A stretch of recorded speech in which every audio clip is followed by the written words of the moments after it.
Шинэ оны эхний өдөр Мандаж буй наранд хүслээ шивнэж тухайн жилийнхээ аз хэмээр ажил үйлсээ даатгадаг Эрдэнэ уламжил дахин сэргээд удаж байна. Энэ уламжлалаар нийслэлчүүд 2020 оны анхны нарыг Улаанбаатар хотоос 95 км зайтай орших Баханга дүүргийн овоон дээрээс тослоо.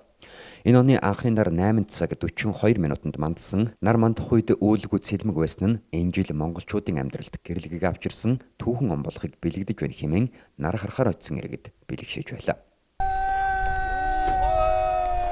3 дахь жилдээ харж байна нараа. Манайхан ер нь жил болгон гэр бүлээр ирдэг. Бүх хүүхдүүдээ аваад өргөн бэрүүдээ бүх хүмүүс аваад тэгэл энэ ирдэг. Харин яг нарныхаа алтан нар мандах нар мэлтэй мянган жаргалыг эдлэр идэл гэж гуйдаг.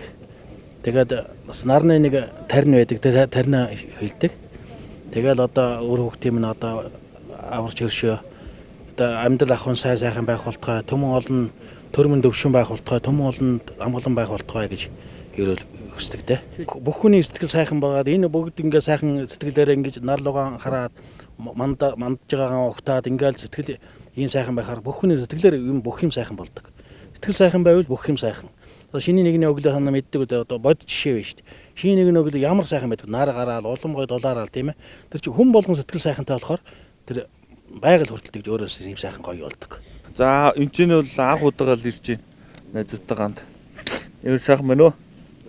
Найзуудаараа ингээд нилээд явах илүү сайхан байд.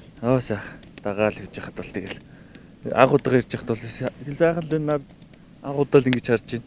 Монголын ард түмэндээ тэгээд 2020 онд илгэрийн их амгалан төрлөөрөө төвшин амгалан ол зомог ариун эрүүл саруул их тухайх болтгоо л гэж одоо өсөн ирээ доо Монголын ард түмэнд.